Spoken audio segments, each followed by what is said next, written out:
Mi alma estaba rota y herida, pero tu gracia la restauró. Manos vacías que tú llenaste, soy libre en ti, soy libre. Y ahora sí, hermano, vamos a entrar en lo que es el estudio de la palabra de Dios en esta tarde. Ahora terminamos la carta a los Efesios, amén. Y vamos a abrir la Biblia en el capítulo 6 de la carta a los Efesios y vamos a leer los últimos versículos, que es el versículo 18 al 24.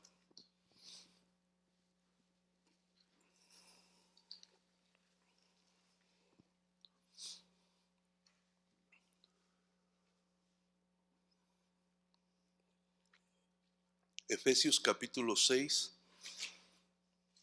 al 24. Todavía estoy batallando un poco para poder respirar bien por la nariz, entonces a veces tengo que agarrar aire por la boca, disculpen. Amén. Dice así la palabra en el nombre de Jesús, dice: orando en todo tiempo, con toda oración y súplica en el Espíritu, y velando en ello con toda perseverancia y súplica por todos los santos, y por mí, a fin de que al abrir mi boca me sea dada palabra para dar a conocer con denuedo el misterio del Evangelio, por el cual soy embajador en cadenas, que con denuedo hable de él como debo hablar. Versículo 21, para que también vosotros sepáis mis asuntos y lo que hago. Todo os lo hará saber Tíquico, hermano amado y fiel ministro en el Señor, el cual envié a vosotros para esto mismo, para que sepáis lo tocante a nosotros y que consuele vuestros corazones. Paz sea a los hermanos y amor con fe de Dios Padre y del Señor Jesucristo. La gracia sea con todos los que aman a nuestro Señor Jesucristo con amor inalterable. Amén. Padre, gracias en esta tarde, Señor, una vez más venimos ante tu presencia para agradecerte el privilegio de poder estar aquí en tu casa, Señor, de poder adorarte y ahora poder, Señor, meditar en lo que es tu palabra.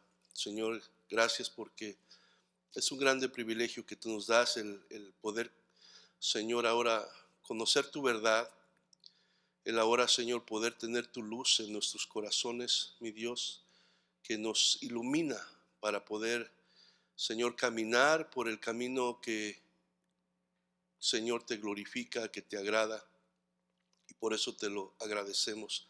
Pido que en esta tarde tu palabra sea llevada por tu Espíritu Santo a cada uno de nuestros corazones y cumpla el propósito para la cual tú la mandas, Señor, que nos limpie, que nos santifique, que, Señor, transforme nuestro corazón, nuestra manera de pensar, nuestra manera de vivir, Señor, porque el Evangelio es poder para salvar, pero también es poder para transformar los corazones y las mentes, Padre.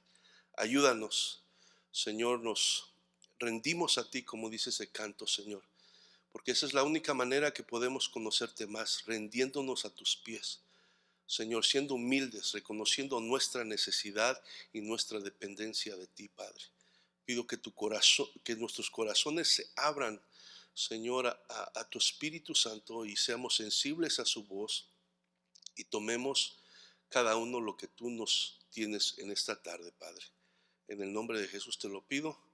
Danos de tu gracia para poder compartir tu palabra, Señor. En el nombre de Jesús. Amén y amén. Bueno, hermano, como les decía, llegamos al final del estudio de la carta a los Efesios. Y hermano, hemos encontrado, para mí al menos, un gran tesoro en esta carta de verdades espirituales ¿verdad?, que Dios nos ha mostrado en esta carta. Es verdaderamente, dice tantas verdades espirituales que si uno las toma, ¿verdad?, se apodera de ellas, hermano, como creyentes nos va a ayudar a poder, ¿verdad?, saber quiénes somos, en quién estamos, ¿verdad?, y para qué vivimos, hermano. Y es muy importantísimo. Y todo esto lo vemos en esta carta de Efesios. Pablo, hermano, inspirado por el Espíritu Santo, en esta carta de alguna manera establece los fundamentos de nuestra nueva identidad de nosotros como creyentes. Y todo aquel, hermano, que ha puesto su fe en Cristo y ha experimentado el nacer de nuevo, hermano, ¿verdad?, a través de esta carta puede ver cuáles son los fundamentos de esa nueva identidad. Pablo deja en claro, hermano, que el nuevo nacimiento es un acto sobrenatural, el cual fue hecho posible únicamente por la gracia de Dios en la vida de nosotros, ¿verdad? Y dice, pues ningún mérito del hombre puede justificarlo ante Dios para salvación. Esa salvación que hemos recibido, ¿verdad?, por Cristo Jesús, por nuestra fe en Él, es un acto sobrenatural en el cual envuelve el nuevo nacimiento, la regeneración de nuestro corazón, ¿verdad? Y todo esto es posible porque Dios lo hizo en su gracia hacia nosotros. Y no tiene que ver nada con lo que nosotros hayamos o merecemos o hayamos hecho, sino solamente la gracia de Dios que lo hizo posible. Amén. Entonces, también esta carta nos deja en claro, ¿verdad?, que el cristiano le pertenece a Dios. Que cada cristiano, hermano, ha recibido una nueva identidad y después de haber estado, como dice la palabra, enemistado, porque dice que antes éramos enemigos de Dios, ahora, hermano, nosotros en Cristo hemos sido perdonados, hemos sido justificados y hemos pasado a ser hijos de Dios, como dice allá en Juan 1:12, que a todos los que le recibieron y a todos los que creen en su nombre les dio la autoridad, el derecho de ser hechos hijos de Dios. Entonces, también dice su palabra aquí en Efesios que hemos aprendido, dice que hemos sido sellados, todo creyente ha sido sellado con el Espíritu Santo y ha venido a ser parte del cuerpo de Cristo, que es la iglesia. Y eso ahora lo hace partícipe de toda bendición espiritual en Cristo Jesús. Dice su palabra que somos coherederos ahora con Cristo Jesús. Amén. Otra cosa que nos deja esta carta en claro es que aunque la salvación que hemos recibido junto con todos los beneficios que ya hemos estado hablando, y no tenga que ver nada con lo que hayamos hecho nosotros, sino, ¿verdad?, es por la gracia de Dios.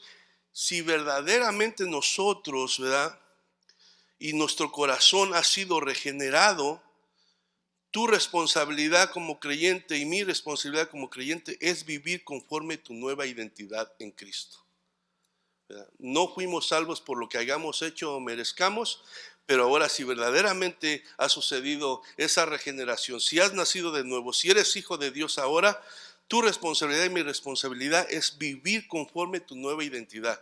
Ya no eres más Juan, ya no eres más Saúl, ya no eres más Angie, ¿verdad?, si no eres el hijo de Dios. Y Efesios 5:1 dice, ser imitadores de Dios como hijos amados. Entonces tenemos que vivir conforme nuestra nueva identidad. Entonces, lo cual implica una vida cristiana práctica, un estilo de vida que refleje que ahora Cristo Jesús es tu Señor y Salvador, y que dé evidencia de que el Espíritu Santo mora en ti por medio de someterte a la autoridad de la palabra de Dios en lugar de seguir viviendo bajo el control de tus sentimientos, pensamientos y emociones. Es con lo que más nosotros como seres humanos batallamos, ¿verdad? Nuestros pensamientos, sentimientos y emociones, porque usualmente el ser humano sin Cristo vive conforme siente, vive conforme piensa y vive conforme sus emociones lo mueven. Pero ahora nosotros, con nuestra nueva identidad en Cristo, ya nuestros sentimientos y nuestros pensamientos y nuestras emociones no deben de moverme. Es la palabra de Dios lo que debo de sujetarme y dejarme gobernar por ella. Entonces, esa es nuestra responsabilidad como hijos de Dios.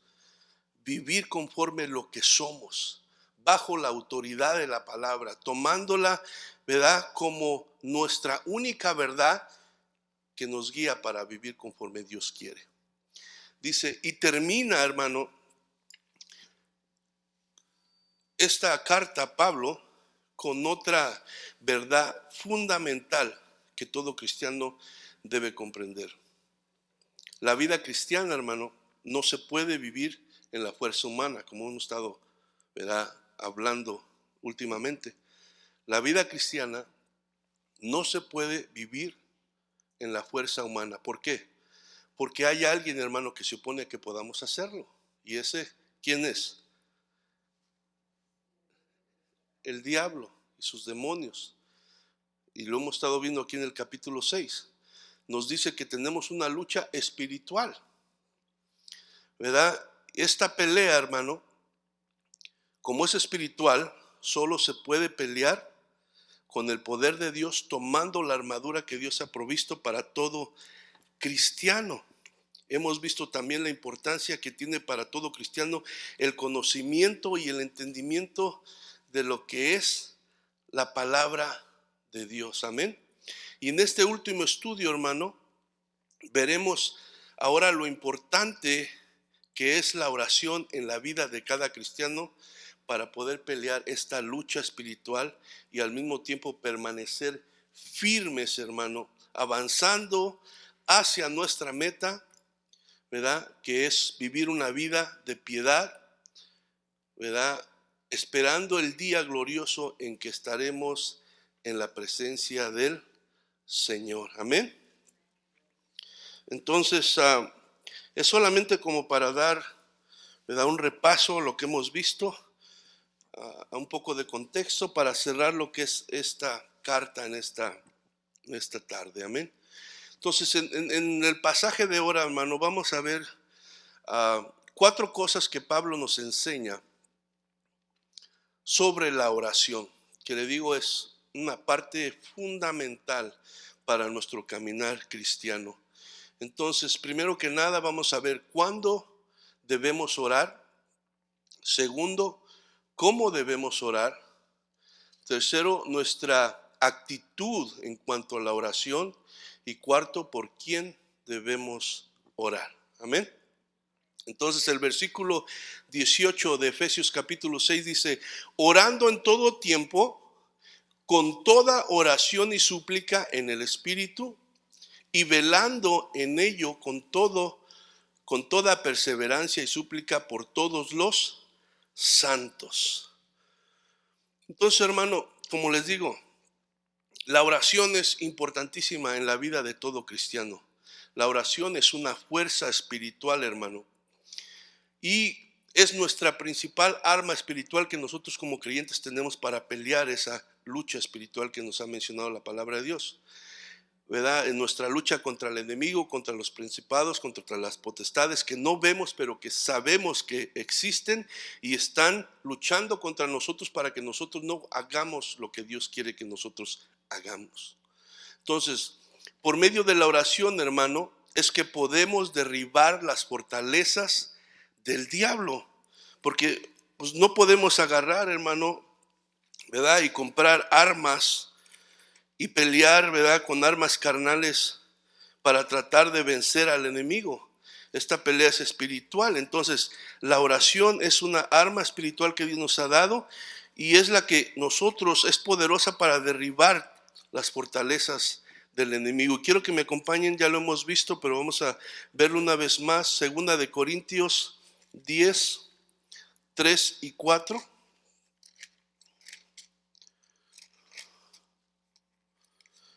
Segunda de Corintios capítulo 10, verso 3 y 4 dice, pues aunque andamos en la carne, no militamos según la carne, Porque las armas de nuestra milicia no son carnales, sino poderosas en Dios para la destrucción ¿de qué? De fortalezas. Entonces, hermano, la oración es poderosa. Y cuando uno ora, hermano, hay tres formas de orar, ¿verdad? Una es teniendo comunión con Dios. Cuando tú oras, entras a tener comunión con la presencia del Señor. Usualmente, ¿verdad? Para mí, el entrar a orar, yo primeramente entro, ¿verdad? Agradeciendo a Dios, alabando a Dios, reconociendo quién es Él, ¿verdad? Y entrar en comunión con su presencia, en adoración, en alabanza y todo eso. Entonces, eso es teniendo comunión con Dios. Segundo, es cuando uno pide a Dios. En la oración también tiene parte el nosotros pedir a Dios, ¿verdad? Lo que nosotros pensamos que necesitamos o nos puede ayudar. Y la tercera es cuando uno también en la oración intercede ante Dios por cosas específicas también que, ¿verdad? Necesidades que necesita uno interceder para que pidiéndole a Dios, clamándole a Dios, rogándole a Dios que obre un milagro porque hay una necesidad especial, porque por salvación para alguien, ¿verdad? Entonces, esas tres cosas vemos, ¿verdad? Que de alguna manera están involucradas en nuestras oraciones cuando nos, ¿verdad? Disponemos a orar con Dios, a platicar con Dios. Entonces, la oración, hermano, es un arma de defensa que Dios nos ha dado. En toda la armadura de Dios que hemos estado viendo aquí en Efesios, la mayor parte de las armas que veíamos es para defendernos, para protegernos, ¿verdad? De los ataques del enemigo. Pero hermano, para atacar veíamos que solo tenemos la espada del Espíritu, y esa espada del Espíritu es la palabra de Dios, pero también ahora tenemos la oración, hermano. Y estas dos cosas son inseparables y son con aquellas que nosotros podemos atacar a nuestro enemigo, ¿verdad? Y derribar las fortalezas, ¿verdad? Que vienen a tratar de destruir nuestras vidas, nuestros matrimonios, nuestras familias y nuestro caminar en Cristo. Pero le digo, estas dos armas son inseparables, la palabra de Dios y la oración. Tienen que ir juntas todo el tiempo. No podemos decir, ¿sabe qué? Yo nada más con que lea la palabra y con que me llene de conocimiento y aunque no ore, entonces, no, hermano, porque todo entonces se puede quedar nada más en teoría y no se lleva a la práctica. Tiene que ir las dos cosas juntas. Leer la palabra es importantísimo, pero también orar es importantísimo. Tiene que ir junto, hermano. Entonces, la oración, hermano, es una arma de ataque, como le decía, muy poderosa que Dios ha provisto para que todo creyente, ¿verdad?, la use. Ahora, Satanás, hermano, sabe lo importante de la oración y va a tratar por todo medio para que tú y yo no oremos. Él sabe lo poderoso que es la oración y va a tratar lo que más pueda usar para que tú y yo no oremos. Y lo vemos, o sea, obviamente hay muchas cosas que nosotros en este mundo tenemos responsabilidades y especialmente en los tiempos la vida es un corredero para ir para acá, hay tantas obligaciones y de alguna manera el enemigo nos hace pensar que no tienes tiempo, no tienes tiempo, está bien, hombre, no. Dios sabe que no tienes tiempo. Oh, sí, Dios sabe mi corazón. No. Dios quiere que oremos, necesitamos orar. Pero el enemigo nos va a tratar de meter la idea de que no hay tiempo, que Dios sabe tu corazón y no importa. No, hermano, es importantísimo la oración. Entonces, no es fácil entrar a la oración. Hay luchas con tu mente, vienen pensamientos y no sabes qué decir y es una guerra espiritual. Pero tú no te puedes dar por vencido, tú tienes que permanecer ahí y llega el momento en que Dios te da la victoria, pero tienes que perseverar. Y cuando entras ahí a la presencia del Señor y empiezan a salir las palabras y el Espíritu Santo te empieza a guiar, entonces, hermano, tú empiezas a recibir esa bendición y el poder de lo que es la oración en la vida, hermano. Amén. el verso que leíamos, Efesios 6:18, dice: orando en todo tiempo con toda oración y súplica en el Espíritu, y velando en ello con toda perseverancia y súplica por todos los santos. Entonces, ¿cuándo se debe de orar? No necesitamos ir al colegio bíblico para descifrar esta palabra, ¿verdad? ¿Cuándo se debe de orar? En todo tiempo. Como quien dice, Pablo está diciendo aquí, no dejen de orar, no paren de orar. Es necesario que nosotros como creyentes perseveremos en la oración, hermano. El viernes estábamos aquí en la vigilia, hermano, y fue una grande bendición poder estar aquí, buscar el rostro del Señor en oración. El cuerpo obviamente no quiere, hermano. Pero cuando uno se esfuerza y hace lo que la palabra de Dios le dice que tiene que hacer, el más bendecido es uno, hermano. Tú empiezas a ver que verdaderamente lo que dice la palabra es verdad. Porque sin Dios no somos nada. No podemos vivir esta vida. Si tú te preguntas por qué no puedo, por qué no hay ese deseo, por qué estás orando, estás leyendo. Al orar, hermano, nosotros ejercitamos nuestra fe y dependencia de Dios. Pues al hacerlo estamos diciendo que creemos en su existencia, la existencia de Dios, y confiamos en su persona. Cuando no oramos, hermano, en realidad lo que estamos diciendo es que no estamos confiando en Dios.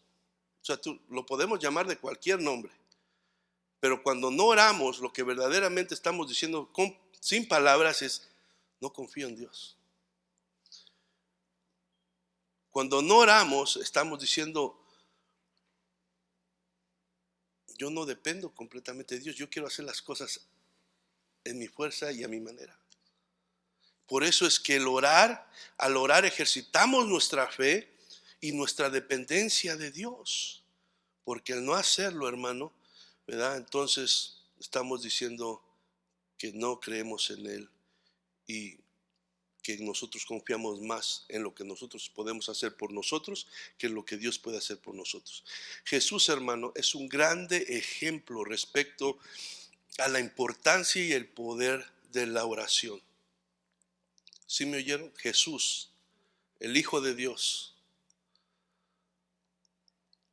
que vino a esta tierra a morir por ti y por mí, que tomó un cuerpo humano, se humilló y fue 100% hombre y 100% Dios. Pero aún en su humanidad, hermano, ¿verdad? Él fue un grande ejemplo respecto a la importancia y el poder de la oración. Hebreos 5:7, hermano, y lo van a pasar en la pantalla porque voy a usar una versión que es un poco más clara en este pasaje.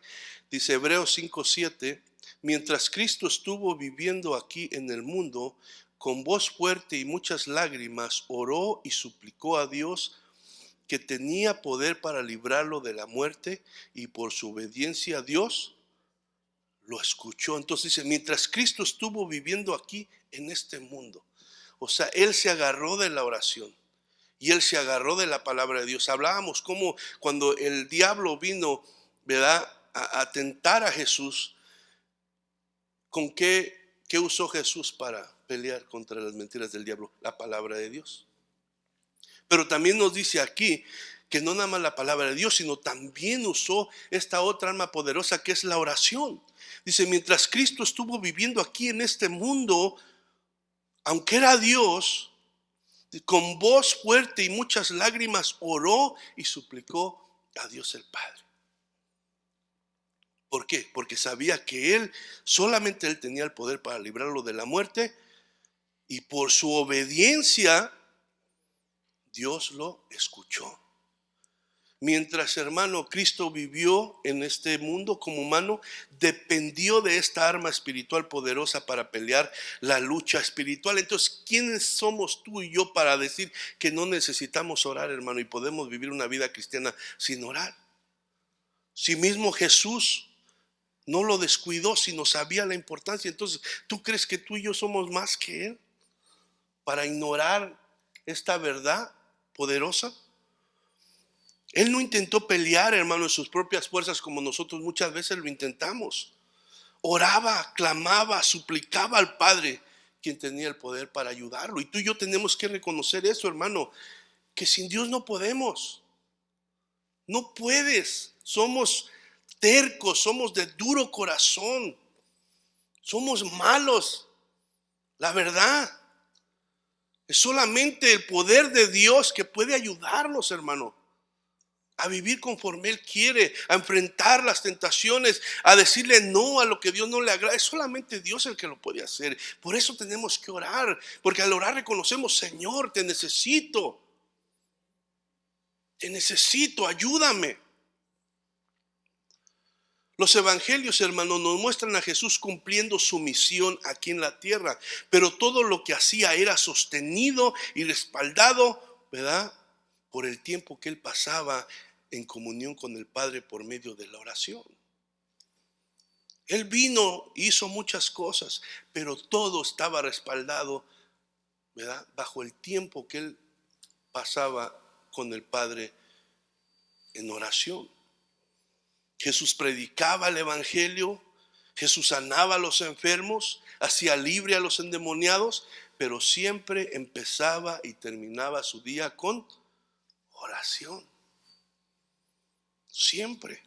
Marcos 1:35, ahí está en la pantalla. Marcos 1:35 dice: a la mañana siguiente, antes de amanecer, Jesús se levantó y fue a un lugar aislado para orar. Antes de amanecer. ¿Ha intentado usted hacer eso? Pararse cuando todos están dormidos y buscar el rostro del Señor. Obviamente, cualquier hora que usted use para orar, lo que importa es orar. Amén. Pero para mí es algo especial. ¿Por qué? Porque en el día hay muchas cosas, hermano. Y es el tiempo más tranquilo. Que nada estás apurado, que tienes que estar en ningún lugar y que tienes todas estas cosas que tienes que hacer y puedes verdaderamente, ¿verdad?, meterte en la presencia del Señor. Si no lo ha tratado, trátelo, hermano. Que muchas veces en la noche ya está todo cansado, está durmiendo. Pero, hermano, Jesús, vemos que antes de amanecer Jesús se levantó y fue a un lugar aislado para orar.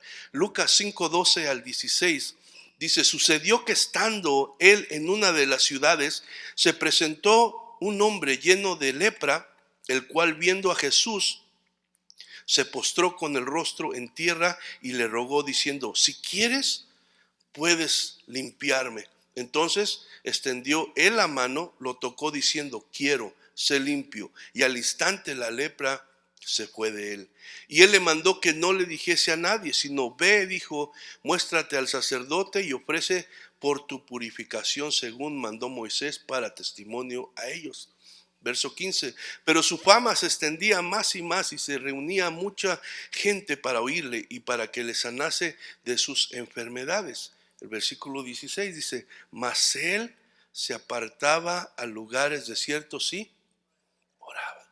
Siempre encontraba el momento para orar, porque él dependía de eso. No confiaba en sí mismo. No dejaba de hacer lo que tenía que hacer, pero él sabía la importancia de la oración. Y buscaba el momento de mañana, buscaba el momento en la noche, pero él sabía que tenía que ir a tener comunión con el Padre, porque el Padre era el que lo fortalecía. Amén. Entonces, Lucas 6:12 también nos dice: en aquellos días él fue al monte a orar y pasó la noche orando a Dios. Fue al monte y pasó la noche orando a Dios.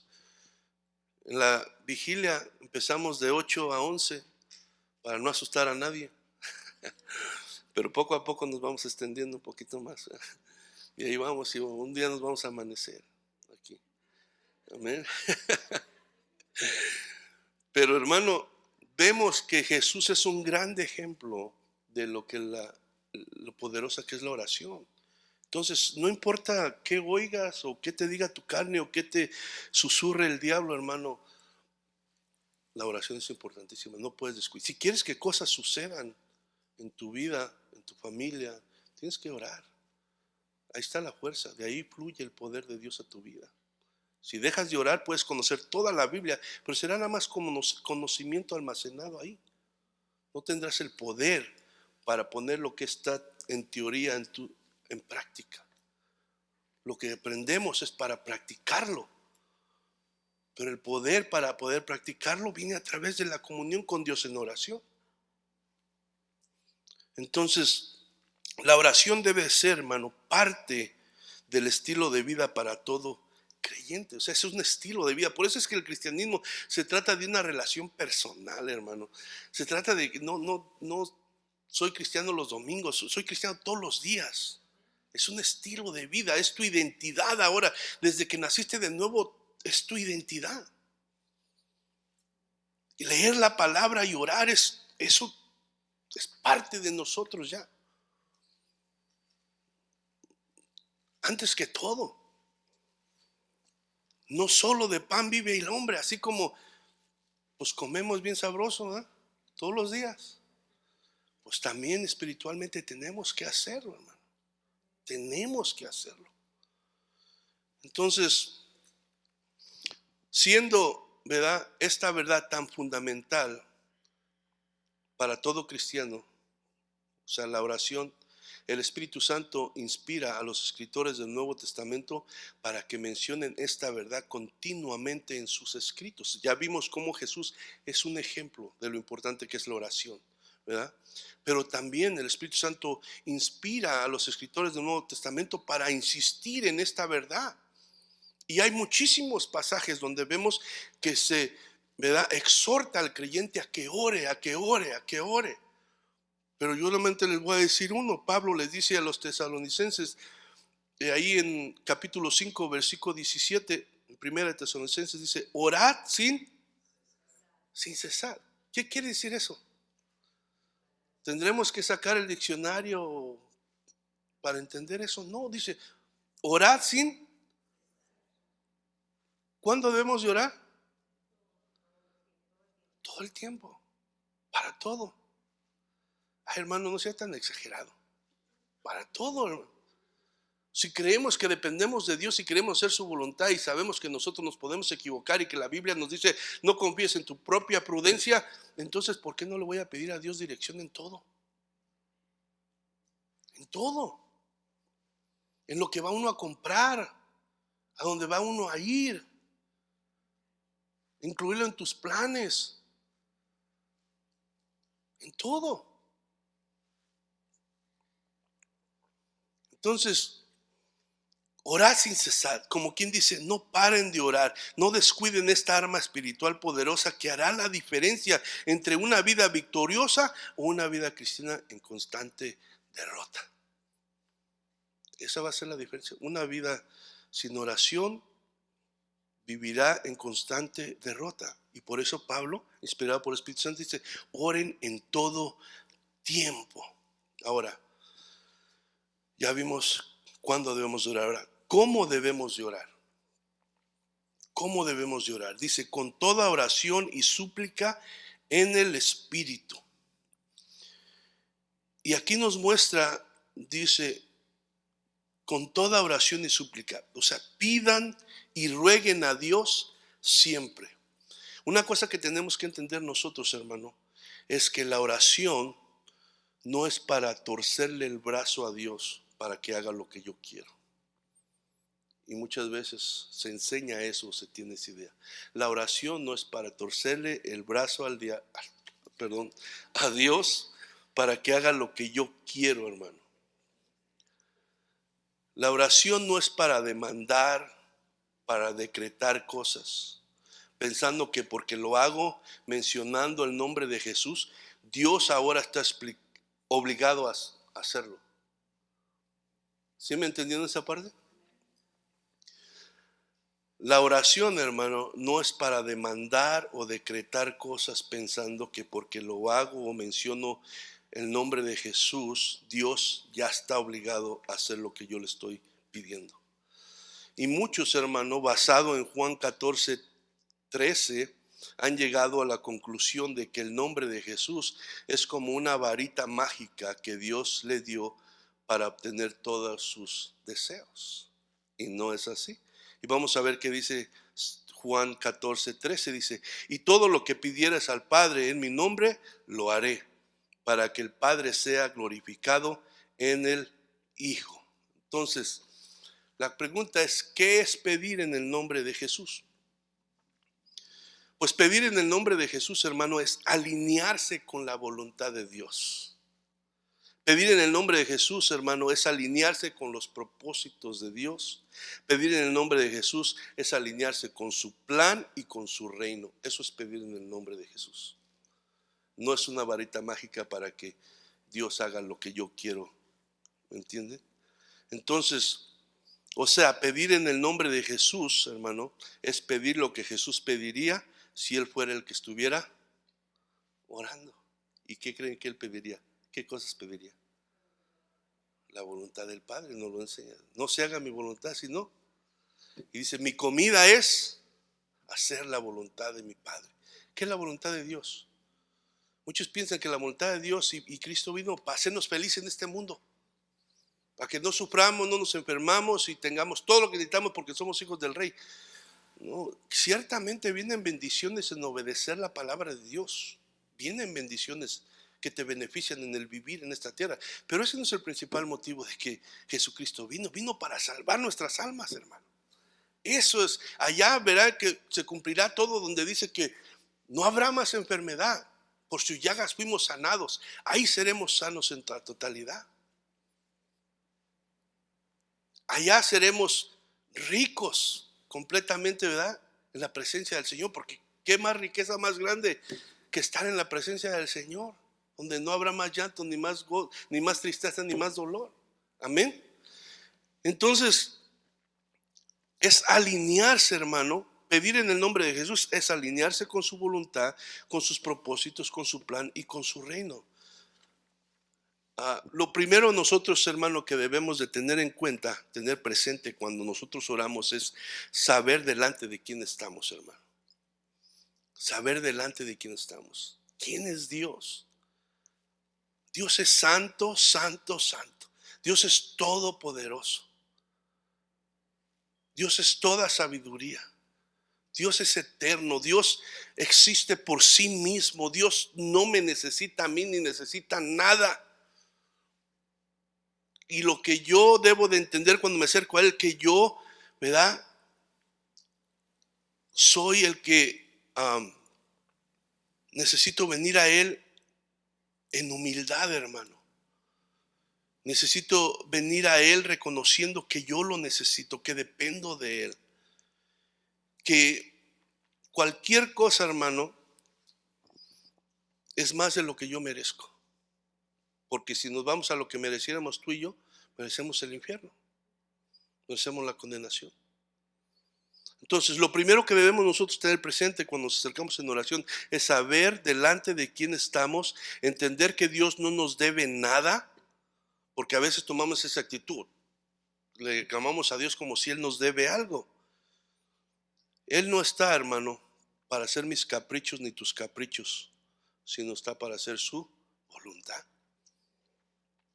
Para hacer su voluntad.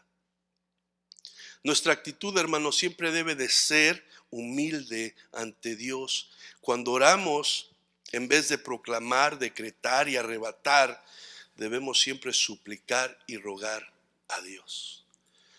Estudie las oraciones de Nehemías, estudie las oraciones de Esdras, estudie las oraciones de Daniel, estudie las oraciones de los apóstoles. Se acercaban a Él rogándole a Dios, suplicándole siempre. no ves a ninguno de ellos exigiéndole cosas a Dios. Sabían delante de quién estaban y se acercaban a él en oración con ruego y súplica. Pero de repente nosotros, el diablo ha metido la idea de que puedes llegar, porque eres hijo de Dios, tú puedes reclamarle y puedes exigirle y puedes proclamar que se haga esto, como si Dios está nada más para ver qué quieres hacer.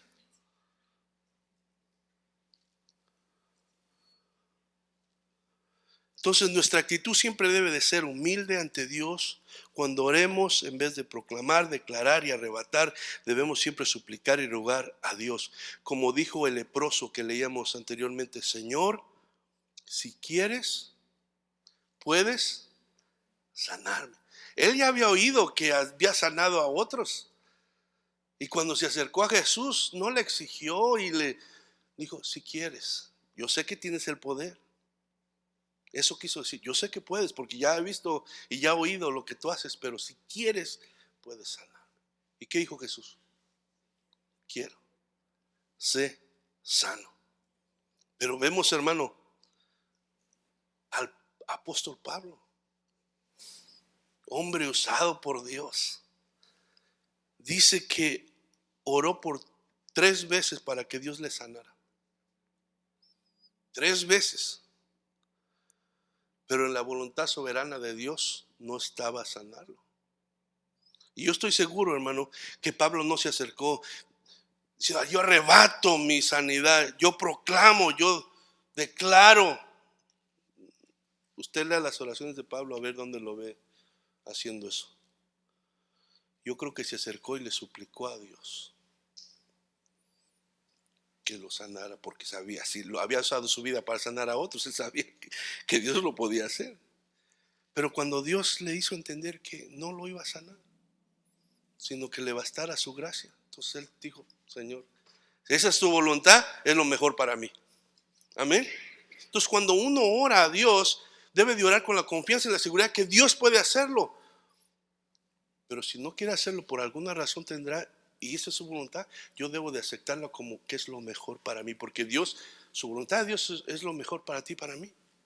Aunque tú y yo no lo veamos, no lo entendamos así, la voluntad de Dios es lo mejor para ti y para mí. Amén.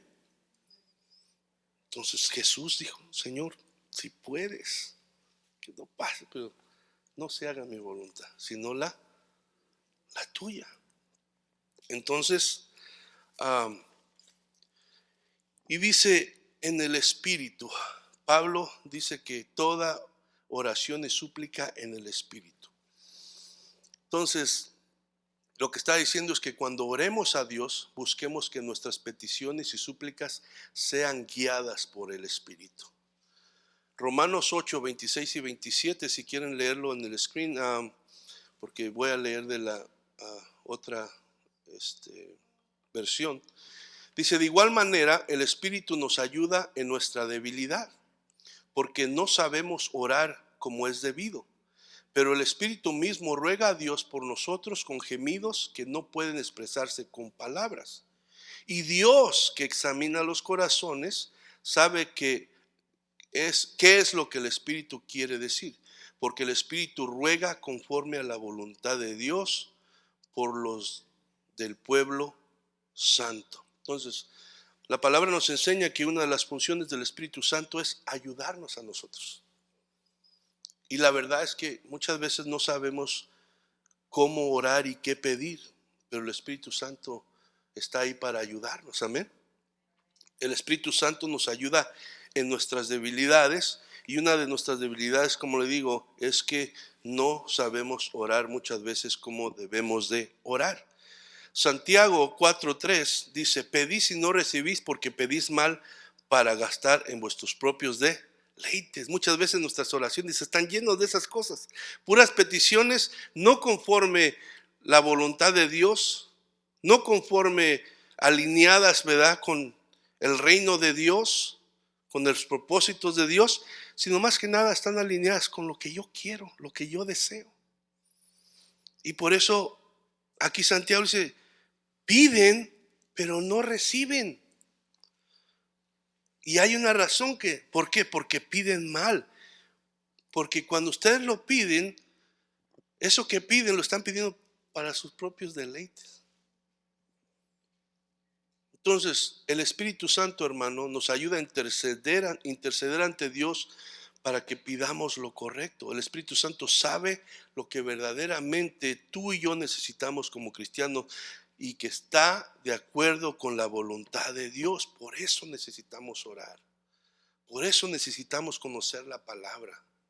Porque si conocemos la palabra, hermano, entendemos cuál es el propósito de Dios, cuál es la voluntad de Dios. Y entonces el Espíritu nos va a ayudar a orar conforme a eso.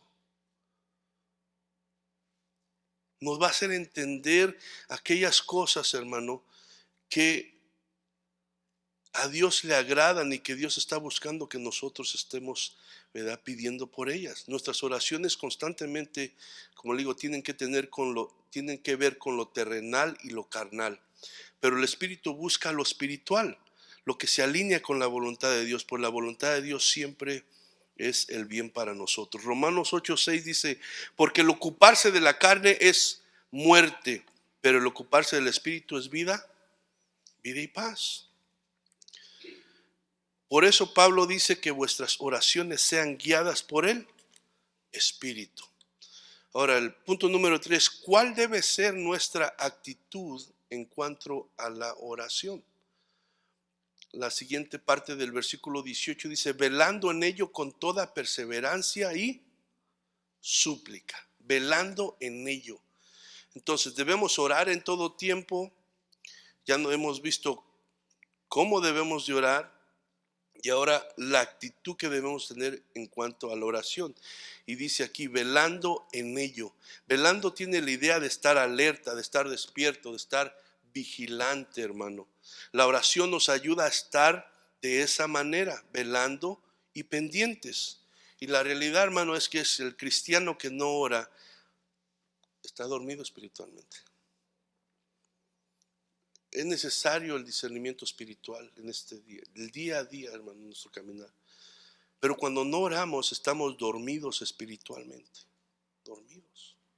Y por eso es que muchas veces somos engañados y desviados de la voluntad de Dios. Marcos 13:13 dice, por lo tanto, manténganse ustedes despiertos y vigilantes, porque no saben cuándo llegará el momento. Son palabras de Jesús. Por tanto, les decía a sus discípulos, manténganse ustedes despiertos y vigilantes, porque no saben cuándo llegará el momento. Mateo 26:41 dice, manténganse despiertos y oren para que no caigan en tentación. Ustedes tienen buena voluntad, pero son débiles. La realidad es eso, que somos débiles. Sí deseamos hacerlo, hermano, pero obviamente siempre hay obstáculos, pero nosotros tenemos que mantenernos, superar esos obstáculos para seguir nosotros en oración. Y Pablo prácticamente les dice aquí, velando en ello. ¿Qué quiere decir? Manténganse alertas, despiertos, con toda perseverancia y súplica. Dice, ¿qué es perseverancia? Mantenerse constante. Ya fui a la velada hace 2 meses, ya, yo creo que está bien con eso. Ya fui a la oración el mes pasado. No, hermano. Dice aquí, con toda perseverancia y súplica. Entonces, ¿qué es perseverancia? Mantenerse constante en lo que se ha comenzado. Hemos comenzado una carrera, esta carrera de la fe, una nueva identidad en Cristo. Y vamos a mantenernos en esa carrera, hermano, constantes, ¿verdad? ¿Cómo se manifiesta esa constancia? Cuando a pesar de los obstáculos y frustraciones que se presentan en el camino, nos mantenemos constantes en lo que estamos haciendo. ¿Quién no tiene problemas? Levante la mano, ¿quién no tiene problemas, dificultades y enfrenta situaciones difíciles, enfermedades? ¿Quién no, hermano? Pero la cosa es que debemos de permanecer, ¿verdad?, constantes y firmes a pesar de todo eso que viene a nuestra vida. Seguir en oración, no debe de parar. Muchos, cuando enfrentamos un problema, una situación difícil, paramos de orar. Y es lo contrario. Es lo contrario, porque cuando paramos de orar, no estamos usando esa arma poderosa que Dios nos ha dado para derribar las fortalezas que el diablo usa para, ¿verdad? Entonces, en otras palabras, hermano, Pablo manda al cristiano a mantenerse constante en la oración. El no mantenerse en la oración, rogando y suplicando a Dios por todos, es señal de incredulidad. Como le digo, no orar es señal de incredulidad. Muchas veces nuestras oraciones son acompañadas de duda, incredulidad. Oramos una vez y como no sucedió lo que pedimos rápido en el momento que nosotros pensamos que debería de pasar o de la forma que creemos que Dios lo debe hacer, ¿qué hacemos? Dejamos de orar. Dejamos de orar y queremos actuar en nuestra propia sabiduría. Entonces, pero se nos manda que perseveremos confiados en Dios, confiando que Dios nos oye y Él está pendiente de sus hijos. Lucas 11:9, hermano, dice: y yo os digo, pedid y se os dará, buscad y hallaréis, llamad y se os abrirá. Aquí nos da a entender, ¿verdad?, una oración constante, insistiendo en todo tiempo en oración. Lucas 18:6 y 7 dice: y le dijo el Señor, oíd lo que digo, oíd lo que dijo el juez injusto. ¿Y acaso Dios no hará justicia a sus escogidos que claman de día y de noche? ¿Se tardará en responderles? Y aquí Jesús ponía, ¿verdad?, un ejemplo para decirnos la importancia de insistir en la oración. Un juez injusto que ni temía a Dios ni le importaba a la gente, termina, ¿verdad?, haciendo justicia a esta mujer que insistía hasta que lo enfadó y hizo justicia. Si ese hombre que es malo, que es injusto, que no me teme ni le importa a nadie, oyó la súplica de esta mujer, ¿cuánto más nuestro Padre que es bueno? Amén. Entonces eso para decir la importancia de permanecer pidiendo y orando a Dios. La iglesia, hermano, es llamado a perseverar en oración. Y Hechos nos da un ejemplo de la iglesia, ¿verdad?, primitiva, donde Hechos 1:14 dice: todos estos perseveraban unánimes en oración y ruego con las mujeres y con María, la madre de Jesús, y con sus hermanos. Todos estos, ¿qué está hablando? El grupo de creyentes permanecían unánimes en oración y ruego. Ahora, la oración es una responsabilidad que tenemos individualmente, personalmente en nuestras vidas, en nuestros hogares, pero también por eso nos unimos los martes, por eso nos unimos en las vigilias y aquí, porque también es importante orar juntos, amén, como iglesia, como cuerpo de Cristo. La última ya para terminar, hermanos, que dice, ¿por quién debemos de orar? Obviamente hay mucho, abarca mucho, pero lo que menciona aquí en este texto, ¿verdad?, nos da una idea de lo que es alinearse con la voluntad de Dios. Como le digo, cuando pedimos, aquí nos da una idea, dice, ¿por quién debemos de orar? Y dice el versículo 18 al final, por todos los santos. ¿Quién son todos los santos? Todos los creyentes. ¿Por qué debemos de orar unos por los otros? ¿Por qué? Porque todos somos débiles y necesitamos orar los unos por los otros. Todos necesitamos de la fuerza y el poder de Dios. Entonces, Pablo, inspirado por el Espíritu Santo, da algo por lo cual nosotros debemos de orar, que se alinea con el propósito de Dios, que se alinea con la voluntad de Dios. Amén. Entonces, si usted quiere saber una de las cosas por cuál debe orar, por quién debe orar y que esté dentro de la voluntad de Dios, es por todos los santos, por todos sus hermanos. Entonces Jesús puso el ejemplo de esto y vemos que antes de él ir a la cruz hace una oración por sus discípulos y dice, y ora también por todos aquellos que iban a venir al camino por medio de lo que él, ¿verdad?, ellos iban a predicar. Entonces, Romanos 1:9, vemos una oración de Pablo, dice, porque testigo me es Dios, a quien sirvo en mi espíritu, en el evangelio de su Hijo, de que sin cesar hago mención de vosotros siempre en mis oraciones. ¿Por quién estaba orando? ¿A quién se estaba refiriendo? Al pueblo de Dios, a la iglesia, a los creyentes. Dice que Dios era testigo, que en todas sus oraciones Él no paraba de pedir a Dios por los creyentes. Y eso tenemos que hacer nosotros, orar los unos por los otros. Entonces, ¿por quién debemos de orar? ¿A qué debemos de incluir en nuestras oraciones? Orar por todos nuestros hermanos en Cristo. Ahora, hay muchas cosas, hermano, por las cuales debemos de orar, pero la prioridad, hermano, es la salud espiritual. Obviamente hay necesidades, hay, ¿verdad?, necesidades físicas que necesitamos orar, diferentes situaciones que podemos pedir a Dios que nos ayude, pero realmente, hermano, toma prioridad la salud espiritual, porque si la salud espiritual no está bien, hermano, de ahí a veces se deriva todo lo demás. Entonces lo primordial es la salud espiritual. Entonces Colosenses 1:9 dice: por lo cual también nosotros, desde el día que lo oímos, no cesamos de orar por vosotros y de pedir que seáis llenos del conocimiento de su voluntad en toda sabiduría e inteligencia.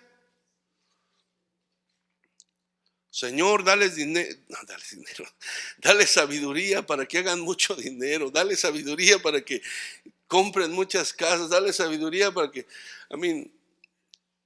¿qué es lo principal que está diciendo aquí la oración? De siempre el enfoque, la prioridad es lo espiritual. Y de ahí, hermano, empieza a fluir todo, como compartía nuestro hermano Ulises, ¿verdad? Que el versículo que es de tanta bendición para él: buscar el reino de Dios primeramente y su justicia, y lo demás viene por añadidura. Cuando tú sirves a Dios, hermano, lo pones al primero, créeme, el favor de Dios va sobre tu vida y empiezas a ver bendiciones que no lo sirves por eso, pero es el fruto. Es el fruto. Entonces, pero por lo cual también nosotros desde el día que lo oímos no cesamos de orar por vosotros y de pedir que sean llenos del conocimiento de su voluntad en toda sabiduría e inteligencia espiritual. Bueno, ahí acabamos el versículo 18. Nos faltan 5 versículos. No, ya vamos rápido, ya voy a terminar. Pues hermano, vemos la importancia de la oración. Por eso como iglesia tenemos esa meta, esa finalidad, y lo estaremos enfatizando constantemente, hermano. El estar en la palabra de Dios y permanecer orando, hermano.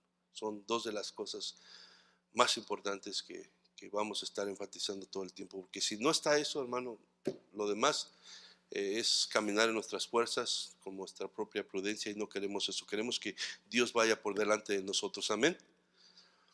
A Efesios 10, versículo 19 dice: y por mí, a fin de que al abrir mi boca me sea dada la palabra para dar a conocer con denuedo el ministerio del evangelio, por el cual soy embajador en cadenas, que con denuedo hablo de él como debo de hablar. Entonces, ¿por quién debemos de orar? Por todos los santos, pero también acuérdense, hermano, aquellos que Dios ha llamado a enseñar la palabra, aquellos que ha llamado de evangelistas, de misioneros, de pastores, hermano, no se olvide de orar por ellos. Mientras usted y yo estamos aquí muy a gusto, hay misioneros arriesgando su vida, hermano. Hay evangelistas que están allá pasando muchas necesidades, ¿verdad? Debemos que orar. ¿Qué debemos de orar? Pedir que Dios les dé, ¿verdad?, la gracia, les dé la autoridad, les dé la unción para que puedan hablar su palabra con denuedo, puedan seguir llevando el evangelio. Entonces, ahí está otra petición que se alinea con la voluntad de Dios. Amén.